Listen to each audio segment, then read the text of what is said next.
Chapter 25. The Killing of Virochana. Om Shri Ganeshaya Namaha. Shaunaka asked Sutta, please narrate the legends of the glory of Magvrita, which enhances devotion towards Ganesha. Despite listening to the Siddhi bestowing legends of Ganesha, I do not feel content. Sutta replied, Virochana, the heroic son of Prahlada, became the king of the Daityas. He was the most valiant among all the brave warriors. Once he went to Shukracharya, offered pranams, sighed and recounted his sorrows. Virochana said to Shukracharya, O Swami, the Daityas living in Patal always fear the Devas. Please suggest what I can do to alleviate this distress. Shukracharya replied, worship Lord Surya by chanting the mantra Akrasnena to become a protector of the Danavas. The valiant and powerful Virochana prostrated to him and proceeded to the Kamavana forest to observe austere penance.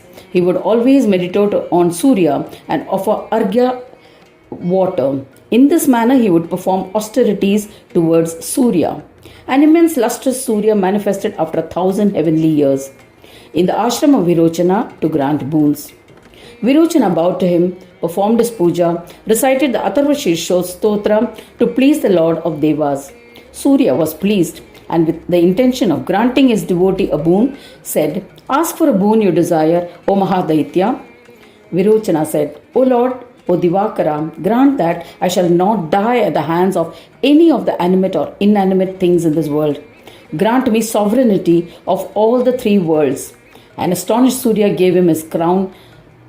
Jagadishwara said to his devotee wholeheartedly, always wear this crown on your head and you will be immortal as no one will be able to touch your head. The moment another's hand touches your uncrowned head, you will die. Therefore be cautious. I have also granted you sovereignty of the three worlds. If you desire anything else, it will be fulfilled. Having granted these boons, the omniscient Surya disappeared. A jubilant Virochana returned to his house. Later, Shukracharya crowned Virochana as the king of Daityas. Accompanied by the Daityas, he conquered the whole earth. Thereafter, he defeated Seshnag and attacked Amravati. He defeated Indra and mastered Vaikunt. An intense battle was fought between Virochana and Vishnu. Vishnu was defeated. The Mahadaitya was overjoyed. Vishnu and the Devas fled and lived in the forests. All the Daityas were able to indulge in the pleasures of the Swargaloka as a result. He appointed Daitya administrators at Vaikunt and other positions and then returned to his town along with his Daitya friends. Virochana indulged in physical gratification. Living in sin, he was addicted to the pleasures of wine, women and meat. After the passage of a considerable period of time, instigated by his Daitya friends, he abolished the practice of Varnashrama Dharma on earth. He made it compulsory the observance of Asuric Yajna Karmas. O Muni, this resulted in turmoil in the three worlds. Several years passed by.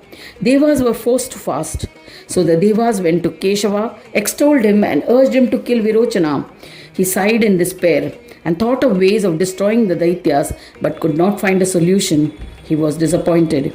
To find a way out of this calamity, Vishnu remembered Vigneshwara. At that time, with the grace of Ganesha, Devala Muni arrived there. The Devas and Munis bowed to him and asked him humbly for a solution to the destruction of Virochana. Devala replied, the auspicious month of Magh, which bestows merits, is approaching. Observe the Magh month Vrata and perform ritualistic bath and serve Ganesha. Having suggested thus, he explained the procedure of observing the 5 rituals of the Magh Vrata. After concluding his discourse on the Vrata, the yogi went on his way. Keshava and other devas commenced singing bhajans of Ganesha. They observed the Siddhi bestowing Magh Vrata, observing all rituals and procedures mentioned in the Shastras and commenced austerities towards Ganesha. When they concluded the Vrata, they heard a celestial announcement. It said, O Vishnu, assume the form of a woman to kill the powerful Daitya. Assume a female form, remember Ganesha, approach the Daitya. He will submit to you.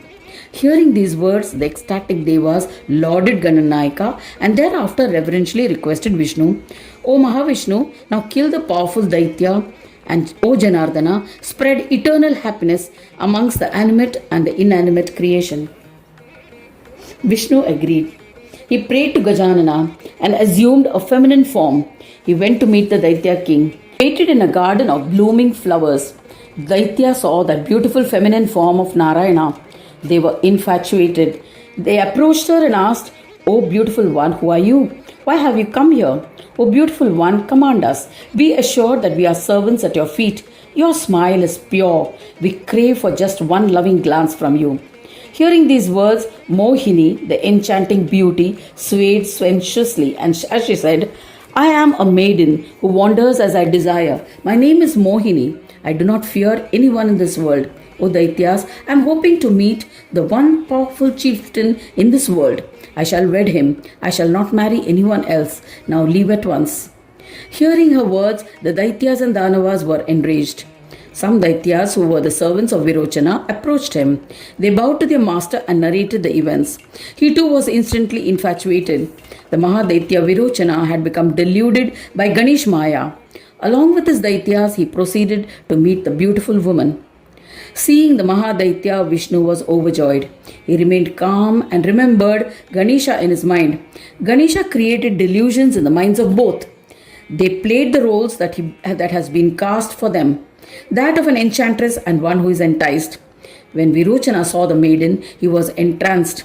He pushed aside everyone else and leapt towards her. Engulfed in Mahamaya and greatly deluded, he joined his hands and pleaded, O Bhamini, I am your servant. I have defeated Brahma, Vishnu, Mahesh, Indra and conquered the animate and inanimate universe. O dear one, I shall forever be under your command. Be my wife and stay with me in my home. Hearing these words of Virochana, Mohini replied, I agree, but the moment you disobey me, I shall leave you. He promised to accept her terms and took her home. He dedicated himself to her and obeyed all her commands. In the form of Mohini, Vishnu would seduce him. Once, just as he was getting ready for lovemaking, the great enchantress Mohini said, O Lord, you must first take a ritualistic bath. O intellectual one, I shall massage you with my hands. After bathing, you should have your meals. It's only after that you can touch me. I shall always remain under your control. I am always at your service. Virochana, deluded by Ganesh Maya, agreed to be massaged by fragrant oils. Taking the oil in her hand, she happily removed his crown from his head. She started to massage his head with both her hands. With a touch of her hands, his head shattered into pieces. Mohini was ecstatic. Saying victory to Lambodara, she disappeared. Seeing Virochana dead, the Daityas fled to Patal. Vishnu, along with other devas and rishis, reclaimed their respective lokas. They established a rule wherein everyone was free to observe their respective dharmas. In this manner, by observing the Magh Vrata and with the grace of Ganesha, Janardana killed the Daitya king who had conquered the three worlds. Anyone who reads or listens to this amazing legend, remembering Ganesha, will be blessed with happiness forever. Thus ends the 25th chapter titled The Killing of Virochana in the 8th Khanda of the Purana Upanishad, Srimad Mudgal Puran, describing the legends of Dhumravarna, dedicated to Sri Gajanana. End of chapter 25.